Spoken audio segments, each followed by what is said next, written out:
Les gars, Bronny, il a 17 points, vous avez pas vu ou quoi? C'est le futur GOAT, Bronny, mon gars. Stop hating, bro. Stop hating on Bronny, man. Ok, on est parti pour le classement de la conférence Est. Yo, ça vaut quoi, les gars? Ceux qui viennent d'arriver, les gars, n'hésitez pas à liker. Numéro 15 de la conférence Est, Chicago Bulls, ok. Pour moi, ils sont éclatés, franchement. On comprend même pas on comprend même pas Chicago ce qu'ils font. Qui comprend le projet de Chicago? On comprend pas. Ils ont le contrat de Zach LaVine dont ils arrivent pas à se débarrasser. Ils ont Vucevic, ils savent pas quoi en faire. Ils ont plein de mecs, on sait pas. Ok. Numéro 14, j'ai Détroit. Ok, Détroit qui va encore partir pour une saison à perdre, qui va essayer d'avoir un top draft pick, que ce soit Cade Cunningham ou Cooper Flagg ou Ace Bailey ou que ce soit, ils vont essayer d'avoir un top draft pick. Ok, donc je pense que bah voilà, pour eux c'est encore une saison à perdre. Ok. En 13, je vois BK, Brooklyn. Brooklyn, pourquoi je les vois pas aussi bas que Détroit, Chicago, etc. Ils ont quand même des bons vets. Ils ont quand même des bons vets. Et Ben Simmons, j'ai l'impression qu'il est revenu en forme. Donc je les verrais même plus haut. Je les mettrais, s'ils gardent le roster qu'ils ont jusqu'à la fin de l'année, je les verrais même accrocher le play-in. Mais le truc, c'est que Brooklyn, ils essayent d'avoir un gros draft pick. Donc je pense qu'à la deadline, ils vont trade beaucoup de leurs pièces. Les Cam Johnson, DFS, Dennis Schroeder. Je pense que tous ces mecs-là, ils vont les trade à la deadline. C'est dommage pour ceux qui n'ont pas vu la news. Killian Hayes, il ne jouera pas à Brooklyn. Il jouera avec l'équipe de G-League parce qu'il n'a pas réussi à avoir un contrat à cause de ses problèmes de hanche. Mais voilà, ok. En 12, je vois les Wizards, ok. Ça dit quoi, Bilal? Ça dit quoi? Bah, ça dit que vous allez être parmi les risés de la ligue, comme d'hab, avec votre Kuzma, Jordan Poole, Alexandre Sarr, etc. Bon, c'est une saison pour apprendre. Pour les Wizards, c'est une saison pour l'occasion d'avoir encore un gros draft pick et pour pouvoir enfin commencer le vrai rebuilding, ok. On espère que Kuzma il se fera trade d'ici là. Et voilà, ok. En numéro 11, je vois Atlanta. Atlanta, leur roster, je trouve, bah, c'est un peu comme l'année dernière. Voilà, il n'y a pas beaucoup de changements dans leur roster. Il y a Rizaché, mais bon, je pense pas que ça va faire une grosse différence au point où ils vont accrocher les playoffs et tout. Je pense que ça va être pareil. Encore une fois, Trayon, faut qu'ils se fassent trade parce que là, ça commence à faire beaucoup. Ok. Numéro 10, je vois les Raptors. Pareil, leur projet, on comprend rien. On comprend rien. Ils ont RJ Barrett, Emmanuel Quickley. Ils ont plein de joueurs qui t'apportent rien, en fait. On sait pas c'est quoi leur projet. Ok. On sait pas. Franchement, moi, je sais pas. Est-ce que vous savez c'est quoi le projet des Raptors? Moi, je sais pas. C'est juste qu'il y a Scottie Barnes qui va dominer, mais voilà. En 9, les Hornets. Très très bon roster des Hornets. Je trouve qu'ils ont un très très bon roster. Maintenant, est-ce que la Melo Ball va réussir à rester en forme? C'est tout. Est-ce que si la Melo Ball est en forme, ils vont accrocher le play-in. Si la Melo Ball est pas en forme, ils seront 15e, 14e. Ça tient vraiment juste à ça. Et depuis qu'il a Renville, il n'arrive pas à rester en forme, donc je peux pas dire qu'il va rester en forme. Donc voilà, si je les mets 9, mais en vrai de vrai, j'aurais pu les mettre 15e, hein, en vrai. En 8, moi Cleveland.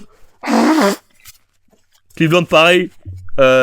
Après la performance de Darius Garland en playoff, Cleveland, ils sont sortis de mon estime. Je les vois vraiment, je me dis, ah ouais, putain. Je me dis, ah ouais, putain. Ils ont pris David Mitchell, Cleveland, c'est bien déjà pour eux. Je me suis dit, ah putain, voilà quoi, Cleveland, je les vois pas comme une grosse menace. 7ème, Miami. Miami, ils vont toujours être dans ces rangs-là, ok, 7ème. Ils vont aller en playoff, en premier tour, ils vont jouer aux Celtics, ils vont essayer de les sortir, etc.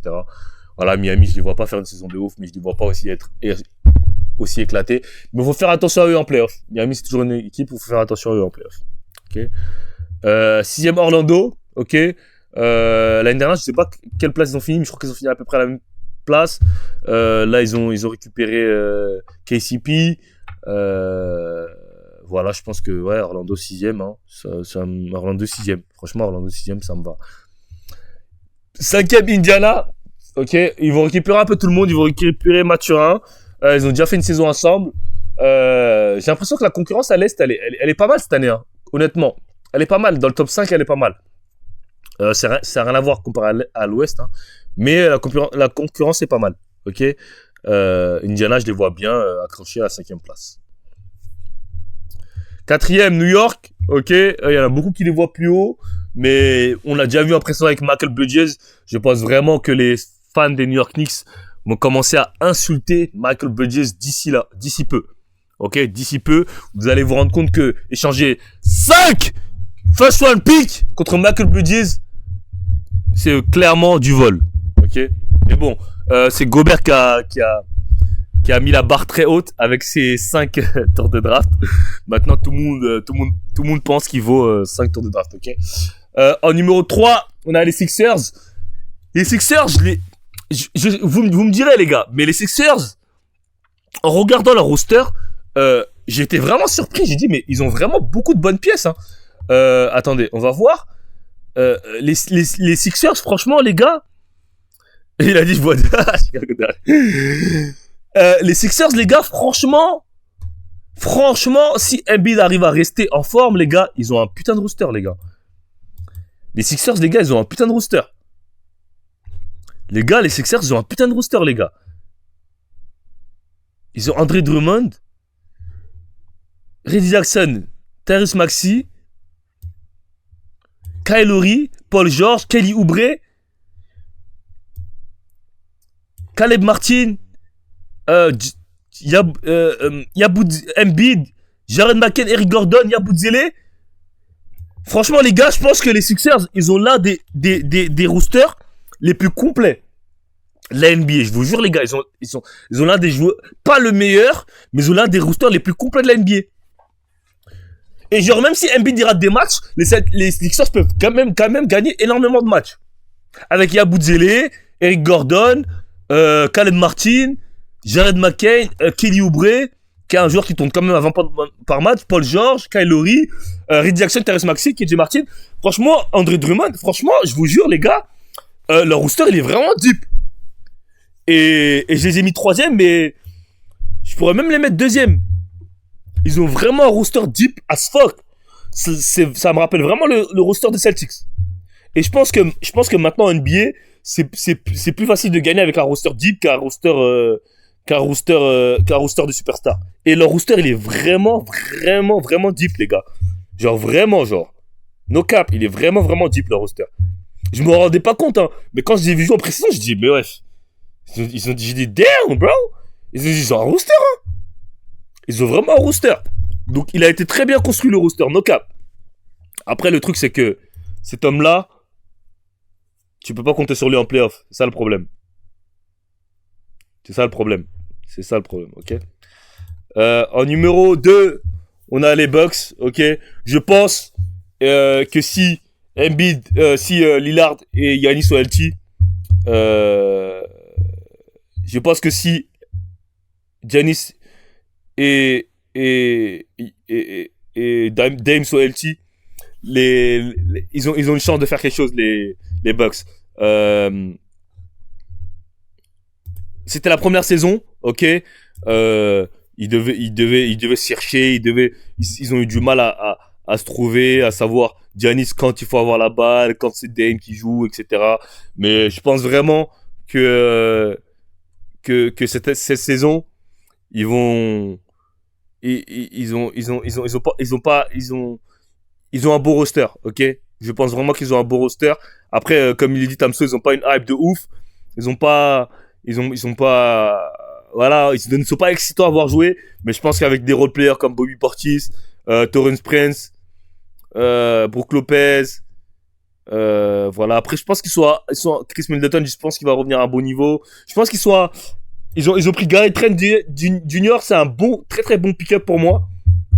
Un très bon pick-up. Mais je pense vraiment que si Giannis réussit à rester healthy, qu'ils vont réussir à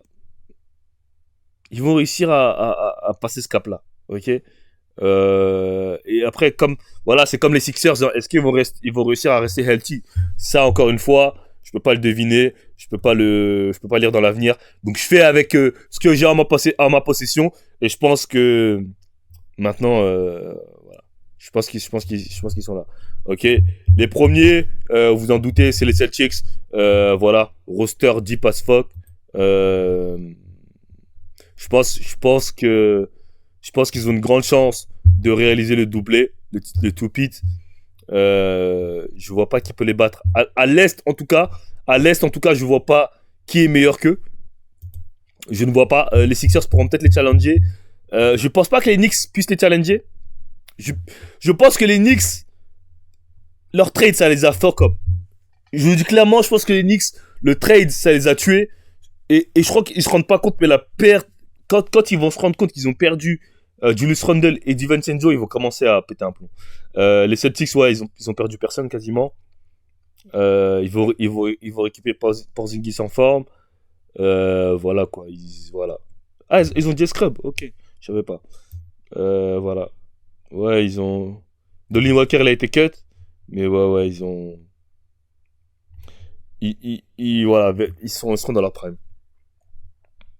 Ils sont dans leur prime. Et voilà, ouais, les Celtics, il y a pas de, les Celtics en fait, il y aura pas de surprise en fait. On sait de quoi s'attendre. Ils ont un putain de coach et surtout, je pense, ce qui va faire que les Celtics vont être bons cette année, c'est qu'ils vont avoir la dalle, ok. Le fait que Tatum, tout le monde le termine, que tu me essayes, il se fout de sa gueule, que quand tu me essayes, on lui fasse faire des DNP. Je pense, hein, sincèrement que tout ça, ça va faire, ça va le rendre. On aura une saison de Tatum où il va essayer de tout prouver. Après, est-ce que ça va changer grand chose? Je sais pas, ça je peux pas te dire. Mais je sais qu'ils vont, en tout cas en saison régulière, je pense qu'ils vont finir, je pense qu'ils vont finir, dans le top. Il a dit 50 points contre les Warriors. Contre les Warriors, c'est sûr qu'il va faire des grosses séries. Ça c'est sûr. Après, est-ce qu'ils vont gagner le titre? Je pense. Après, je sais pas. Franchement, honnêtement, je sais pas. Il a pas de mental pour prouver aux autres. Ouais, mais en fait, tu sais, la saison régulière, c'est beaucoup. C'est pas. Comment dire? C'est pas aussi. C'est pas aussi dur que les playoffs, tu vois. Donc, je pense qu'en saison régulière, il peut quand même. Il peut faire quelque chose. Ok? Il peut faire quelque chose. Là, on va passer à l'Ouest. L'Ouest, c'est beaucoup plus compliqué que l'Est. Clairement. C'est beaucoup plus compliqué que l'Est. J'ai struggle hein, pour faire ce truc-là. Mais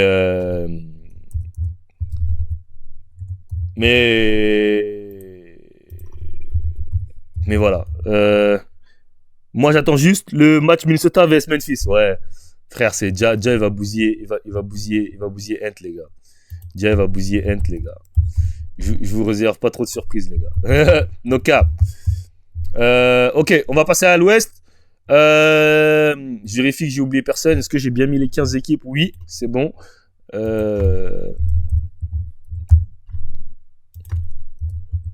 C'est parti.